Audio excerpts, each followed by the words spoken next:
Hallelujah, praise the Lord. प्रभु की स्तुति हो। आप सभी का यीशु मसीह के नाम से हम स्वागत करते हैं। जैसे हम इस ऑनलाइन सभा में मिले हैं, हम इस समय स्तुति आराधना की ओर बढ़ेंगे और वचनों की ओर बढ़ेंगे। क्यों ना हम प्रार्थना के द्वारा शुरुआत करेंगे।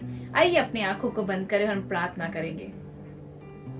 स्वर्गीय पिता, हम धन्यवाद करते हैं इस समय के लिए प्रभु यीशु मसीह, इस अच्छा मौका देने के लिए प्रभु यीशु मसीह। जैसे हम स्तुति आराधना में मग्न होंगे प्रभु राजा, हम जैसे वचनों को सुनेंगे, तेरी आत्मा हमारी अगुवाई करे। जैसे इस हम ऑनलाइन सभा में मिले हैं प्रभु राजा, धन्यवाद करते हैं हर एक बातों के लिए प्रभु यीशु मसीह। प्रभु इस समय हर एक बातों को तेरे चरणों में रखते हैं। तू हर एक चीजों का नियंत्रण लेना प्रभु यीशु मसीह। तेरी इच्छा जैसे स्वर्ग में होती वैसे पृथ्वी पर हर एक के जीवन में होने देना राजा। प्रभु इस समय हम प्रार्थना करते हैं, हर एक इंटरनेट कनेक्शन को तोड़ते हैं यीशु मसीह के नाम से। जो भी रुकावटों को लेके आती है प्रभु यीशु मसीह, हर एक कनेक्शन अच्छे से चलने देना प्रभु राजा। और तू अगुवाई करना हमें अच्छा समय और फलवंत समय स्तुति आराधना में और वचन में बिताने के लिए। धन्यवाद करते हैं हर एक बातों के लिए। सारी महिमा तुझे देते हुए प्रार्थना प्रभु यीशु के अभिषेकित नाम से मांगते हैं, आमीन। आमीन। जैसे हमने अच्छे से प्रार्थना की, वैसे ही हम स्तुति आराधना करेंगे हम और वचनों की ओर बढ़ेंगे। जैसे हम अभी आराधना करेंगे, हम भाई जोसेफ को बुलाते हैं हमारे मध्य में आराधना लेने के लिए।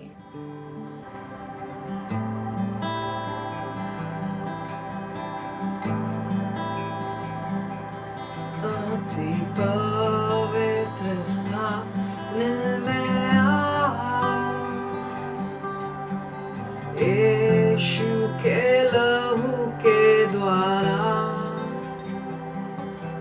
तेरी स्तुति करने को केवल आओ।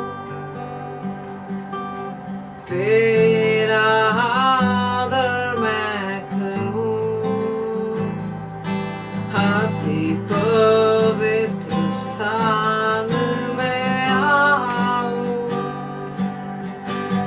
यीशु के लहू के द्वारा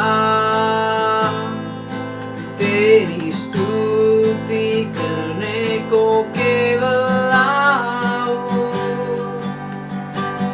तेरा आदर मैं करूं, प्रभु तेरी स्तुति करूं, प्रभु तेरी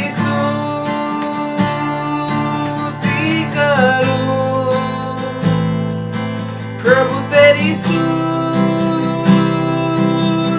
करूं, प्रभु तेरी स्तुति करूं।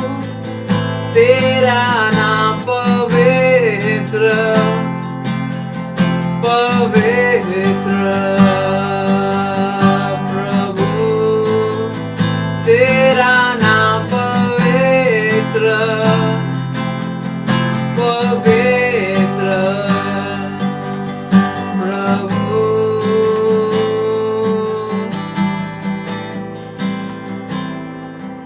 अति पवित्र स्थान में आओ। यीशु के लहू के द्वारा तेरी स्तुति करने को केवल आओ। तेरा आदर मैं करूं, प्रभु तेरी स्तुति करूं, प्रभु तेरी स्तुति करूं, प्रभु तेरी स्तुति करूं। यीशु तेरी स्तुति करूं। तेरा नाम पवित्र पवित्र प्रभु, तेरा नाम पवित्र पवित्र प्रभु, तेरा नाम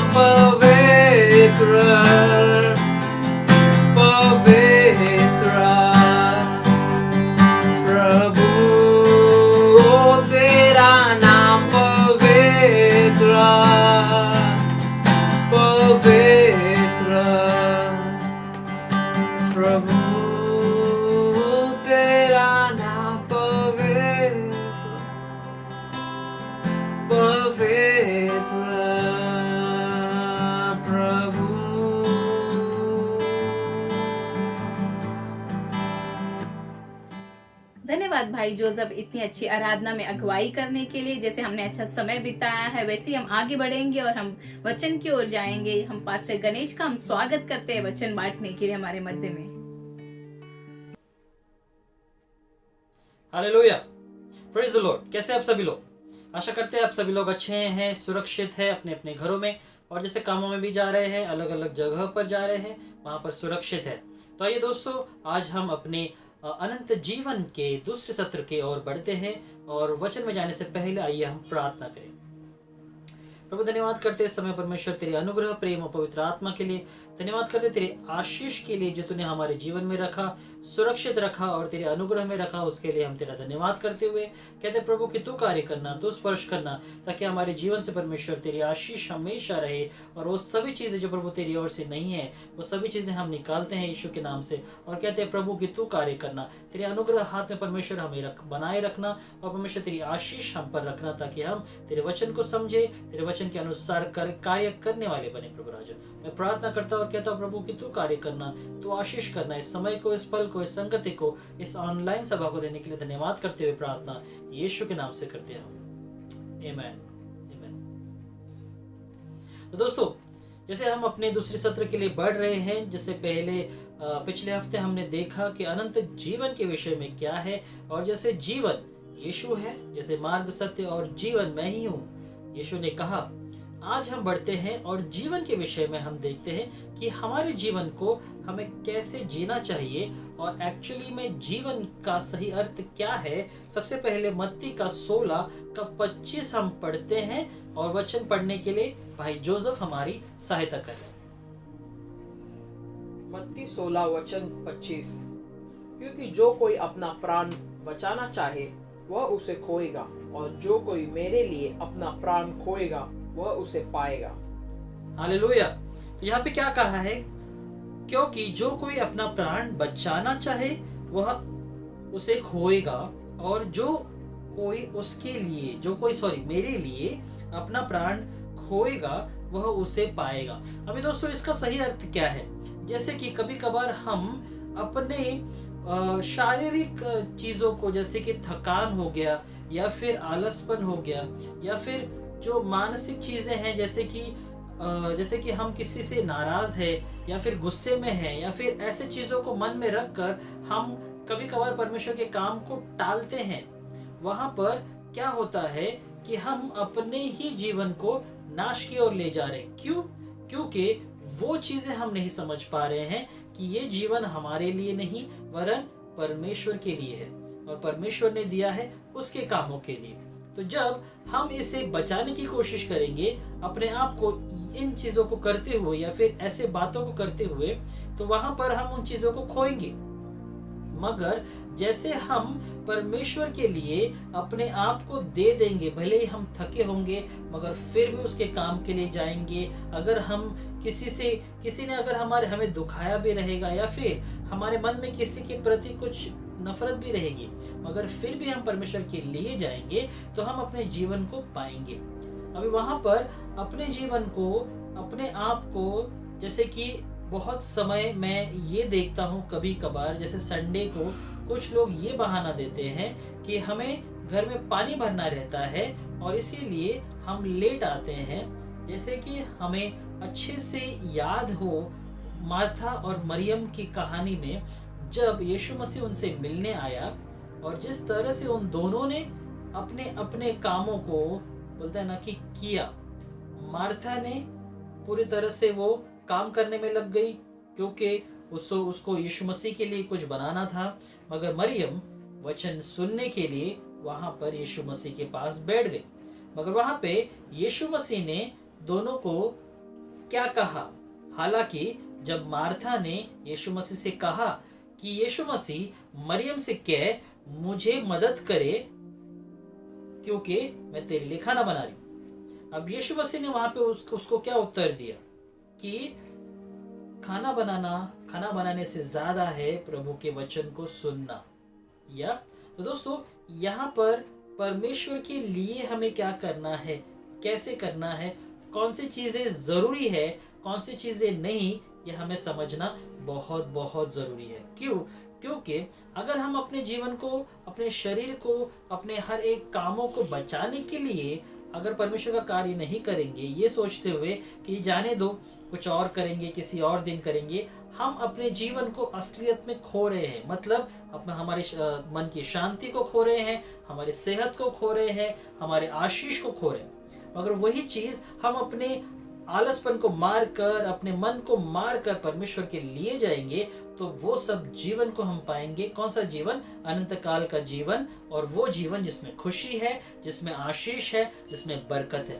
तो दोस्तों, ये चीजें समझना बहुत जरूरी है। यही अनंत जीवन है जहां पर परमेश्वर हमें कुछ आशीष करना चाहता है। और कौन सी ऐसी बातें हैं जो परमेश्वर हमें देना चाहता है, इब्रानियों के 13:5 में हम देखेंगे। इब्रानियों 13:5, तुम्हारा स्वभाव लोभ रहित हो और जो तुम्हारे पास है उसी में संतोष करो, क्योंकि उसने आप ही कहा है कि मैं तुझे कभी नहीं छोड़ूंगा और न कभी तुझे त्यागूंगा।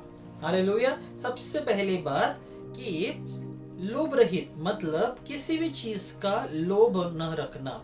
अभी हमें लोभ सबसे ज्यादा पैसे का है। अभी दोस्तों बहुत बार ऐसे हो जाता है कि हमें कमाने के लिए तो हम बाहर जाते हैं, हम बहुत मेहनत करते हैं, या मगर परमेश्वर के लिए हम कुछ मेहनत नहीं करते, परमेश्वर के लिए हम पीछे हटते, या ऑफिस के लिए हम टाइम पर जाएंगे मगर कलीसिया के लिए और परमेश्वर के कामों के लिए हम टालते रहेंगे, ये कहते हुए कि क्या फर्क पड़ता है। मगर वहीं पर परमेश्वर कहता है कि लोभ रहित, मतलब वहां का लोभ न करना, क्योंकि वहां से तुम्हें कुछ हासिल नहीं होने वाला है। क्योंकि वो लोग सिर्फ मतलब के लिए तुम्हें बुला रहे हैं, और काम होने के बाद तुमसे कोई अच्छा मिल गया तो वो तुम्हें भी शायद निकाल देंगे, और काम होने के बाद तुम वहां पे कुछ नहीं कर पाओगे, ना तुम्हारा उपयोग होगा।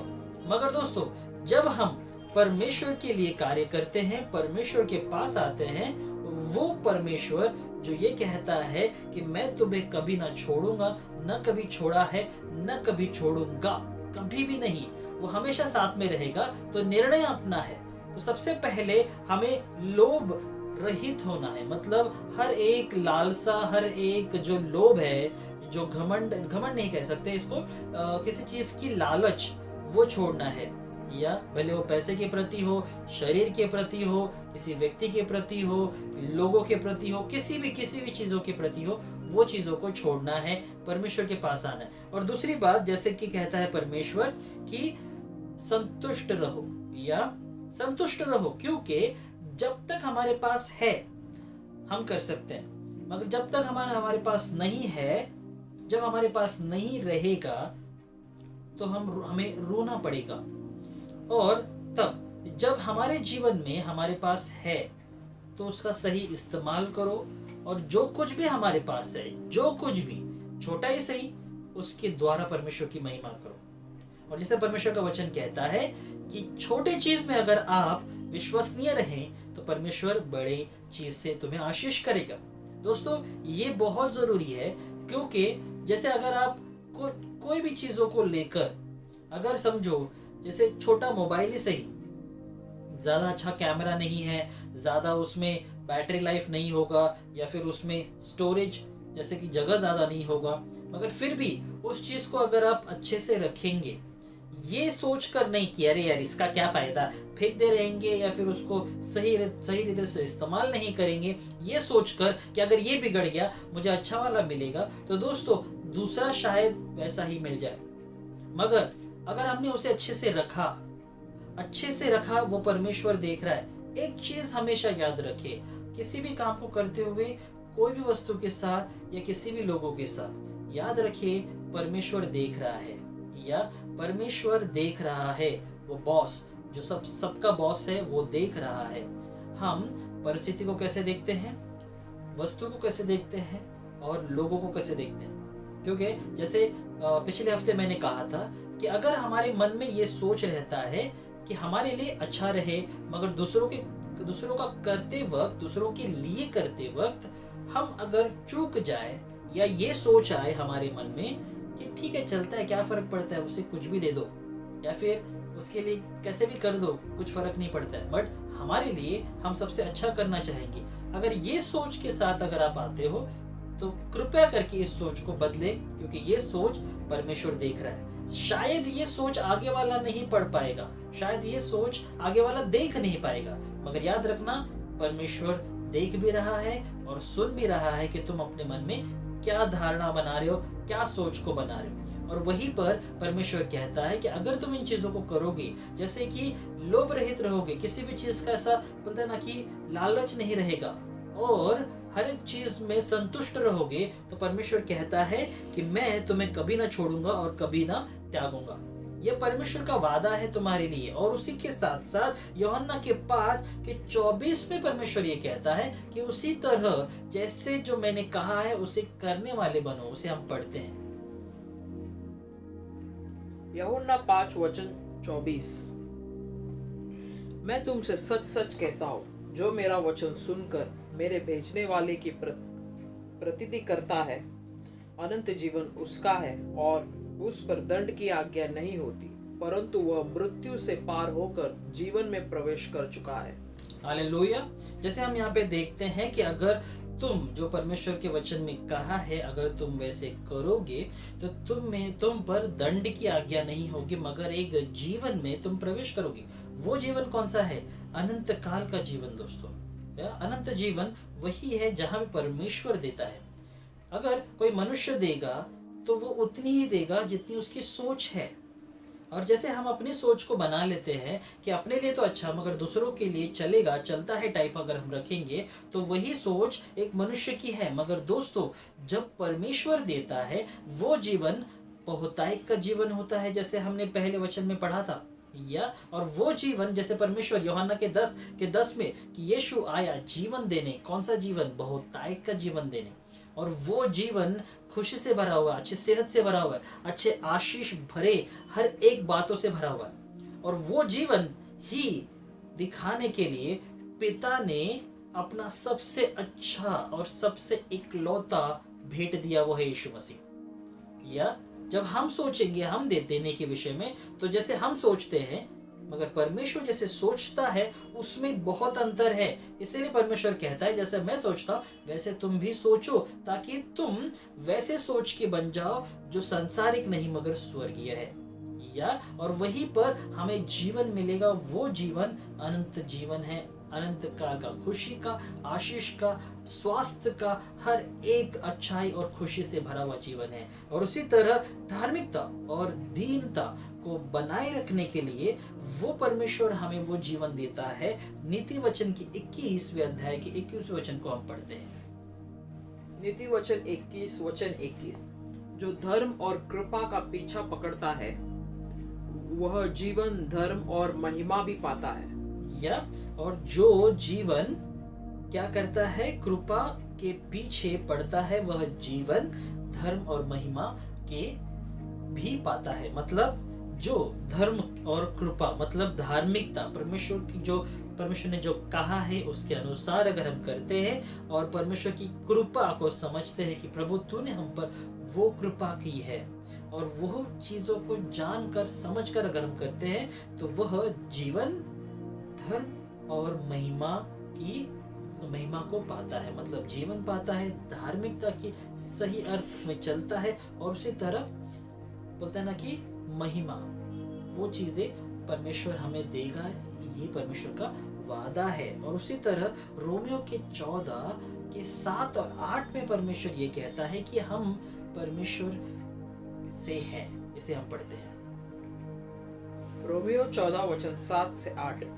क्योंकि हम में से न तो कोई अपने लिए जीता है और न कोई अपने लिए मरता है, क्योंकि यदि हम जीवित हैं तो प्रभु के लिए जीवित है, और यदि हम मरते हैं तो प्रभु के लिए मरते हैं। सो हम जिए या मरे हम प्रभु के ही हैं। हालेलुया। हम जिए या मरे हम किसके लिए हैं? हम प्रभु के लिए हैं। तो दोस्तों, ये सोच हम में होना बहुत जरूरी है, क्योंकि जैसे कहा है कि कोई अपने लिए जीता है तो कोई बोलता है ना कि अपने लिए मरता है। सब अपने लिए करते हैं हम। मगर यीशु मसीह आया अपने लिए नहीं मगर दूसरों के लिए, और वही चीजें उसने की कि समर्पित कर दिया परमेश्वर को अपना जीवन, और लोगों के लिए, लोगों की भलाई के लिए। और सही एग्जाम्पल उदाहरण देते हुए बहुतों ने उसी का उदाहरण लेकर बहुत ज्यादा अच्छे काम किए हैं। और वो उदाहरण देते हुए परमेश्वर ने इवन हमारे लिए जान तक दी, क्योंकि उसने हमसे इतना प्रेम किया। इसीलिए ये समझना जरूरी है कि ये जो जीवन परमेश्वर ने हमें दिया है वो उसका है, उसके लिए है। और अंत में जैसे हम यूहन्ना का 11 का 25 पढ़ते हैं, वहां पर लिखा हुआ है कि वही है जो पुनरुत्थान है और जीवन है। उसे हम पढ़ते हैं। यूहन्ना 11 वचन 25। यीशु ने उससे कहा, पुनरुत्थान और जीवन मैं ही हूँ। जो कोई मुझ पर विश्वास करता है वह यदि मर भी जाए तो भी जिएगा। हालेलुया। या पुनरुत्थान और जीवन मैं ही हूँ। या अभी दोस्तों फिर से एक बार सवाल, अगर आपको ये लगता है कि यीशु मसीह परमेश्वर का पुत्र नहीं है या फिर उसने कहीं कहा नहीं है, तो पुनरुत्थान और जीवन मैं ही हूँ। कोई भी नहीं कह सकता कि मैं जीवन हूँ, मगर जीवन देने वाला और जीवन के हर एक भाग को समझाकर जीवन पे, वो मृत्यु पे विजय पाकर जीवित होने वाला यीशु मसीह है, जो हर एक समय हमें ये समझाता है कि जो कोई उस पर विश्वास करेगा वो मर भी जाए मगर जीवित रहेगा। कहाँ पर? स्वर्ग में। या और वो जब भी इन सोच को लेकर आएगा कि क्या होगा मेरा, कैसे होगा मेरा, वहां पर परमेश्वर कहेगा कि मैं पुनरुत्थान हूँ। तुम अगर मुझ में हो, तुम्हारी सारी चीजें पुरानी हो चुकी है, अब तुम नए हो, तुम फिर से नए बन चुके हो और एक नया जीवन, जो मरा हुआ जीवन था उसको एक नया जीवन देने मैं आया हूँ। और वो परमेश्वर है जो हर एक जीवन को एक सही अर्थ देता है। वो ये है कि हमें परमेश्वर के लिए जीना है, जो जैसे परमेश्वर जिया उस जीवन को जीते हुए, ताकि लोग परमेश्वर के प्रेम को, परमेश्वर की आशीष को पाए। और वही जीवन हमें जीना है और वही अर्थ है अनंत जीवन का दोस्तों। तो दोस्तों जैसे हर एक चीजों में, जैसे हमने पढ़ा कि वहां पे हर एक बातें जो परमेश्वर ने हमें कही, दोस्तों इसे सिर्फ सुनने वाले नहीं मगर करने वाले बनो, क्योंकि वही चीजें परमेश्वर ने यहाँ पे कही है यूहन्ना की 5:24 में। अगर तुम करने वाले बनते हो तो वहां पे परमेश्वर तुम्हें वो जीवन में ले जाता है जो आशीष भरा है, जो प्रेम भरा है, और कभी भी तुम उसके साथ में अलग नहीं हो जाओगे मगर उसके साथ रहोगे। उसका साथ तुमसे अलग नहीं होगा, हमेशा वो तुम्हारे साथ रहेगा। तो हर एक समय वो जब तुम्हारे साथ रहेगा तो सोचो, किसी भी चीज की तुम्हें जरूरत होगी तो वो पूरा करेगा। कभी भी सहायता चाहिए, मदद चाहिए, वो रहेगा। तो दोस्तों इसी के साथ परमेश्वर आपको आशीष करे और वो सबुद्धि, ज्ञान और समझ दे कि अपने जीवन को कैसे इस्तेमाल करे, कहाँ करे और कितना करे, क्योंकि वो जीवन एक ही है। क्योंकि इसके बाद भूल जाओ कि तुम पुनर्जीवन जियोगे या फिर दूसरा कोई रूप लेकर आओगे। ये सिर्फ मनगढ़ंत और ऐसी कहानियां हैं जो सिर्फ बनाई गई है, मगर यीशु मसीह वचन में कहता है वो अनंत जीवन जो स्वर्ग का है वो मैं तुम्हें यहाँ धरती पे देना चाहता हूँ। और उसे समझना बहुत जरूरी है। जब तक हम नहीं समझेंगे उन चीजों को नहीं जान पाएंगे। तो परमेश्वर आपको आशीष करे हर एक चीजों में। जो भी चीजें आप करें वो परमेश्वर को प्रथम स्थान देके करें और ये सोच कर करें कि प्रभु हमें तेरे लिए करना है। तो आइए दोस्तों हम प्रार्थना के द्वारा अंत करें। प्रभु हम धन्यवाद करते इस समय तेरा अनुग्रह, तेरे प्रेम और पवित्र आत्मा के लिए। तेरी आशीष हमारे जीवन में हमेशा रहे। हर एक बातों को तो परमेश्वर समझाना, सिखाना, ताकि हम परमेश्वर समझे और अपने जीवन में वो सही मार्ग, सही दिशा हम पाए, ताकि हमारा जीवन व्यर्थ न हो वरन सही परमेश्वर आशीष का जीवन हो, ताकि दूसरों के लिए वो उदाहरण हो और हमारे लिए परमेश्वर एक सही ऐसा गोल, ऐसा परमेश्वर ऐसा लक्ष्य जहाँ पे हम परमेश्वर आगे बढ़े और तेरी महिमा के लिए, तेरे राज्य के लिए हमेशा उपलब्ध रहे और वहाँ पे परमेश्वर हम कार्य में आए। इसलिए प्रभु मैं प्रार्थना करता हूँ कि हमारा जीवन जो है, जो परमेश्वर अर्थहीन है, जिसमें कोई अर्थ नहीं, अगर ऐसा जीवन हम जी रहे हैं तो प्रभु उसमें एक नया अर्थ तू लेकर आ। अगर हम परमेश्वर किसी भी गोल को लेके नहीं चल रहे कि हमें यहाँ पहुंचना है, हमें ये चीज करना है, तो प्रभु हमारे लिए वो अर्थ दे, ताकि हमारे जीवन में परमेश्वर तू कार्य करे, तेरा आशीष हमेशा बना रहे, तेरा पवित्र आत्मा हमें सुरक्षित रखे। जहाँ पर भी हम जाए, भले ही महामारी, भले ही 1000 10,000 हमारे दाएं बाएं क्यों ना हो, गिरे हो, मरे हुए, परंतु तू हमें हानि नहीं पहुंचाएगा, ये तेरा वचन कहता है। इसलिए तेरे वचन पे और तुझ पर भरोसा करते हुए हम विश्वास के द्वारा कहते हैं कि तू कार्य करना, तू आशीष करना। इस समय को, इस पल को, इस ऑनलाइन सभा को देने के लिए धन्यवाद करते हुए सारी महिमा तुझे देते हुए प्रार्थना यीशु के नाम से करते हैं। आमीन, आमीन। तो दोस्तों, जैसे आपने इस वचन को सुना पिछले हफ्ते का और इस हफ्ते का, मैं आशा करता हूं कि आपने बहुत कुछ सीखा होगा।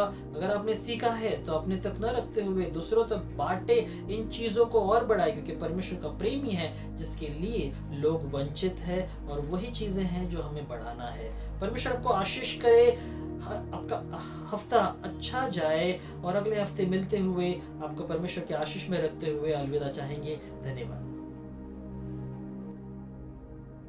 धन्यवाद पास्टर गणेश, हमारे मध्य में इतना अच्छा वचन बांटने के लिए। जो भी हमने सुना है दोस्तों, भाई और बहनों, वो अपने तलक ही न रखे, अपने पड़ोस जन से और अपने परिवार जन से बांटेंगे। आमीन। प्रभु आप सभी को आशीषित करे। धन्यवाद।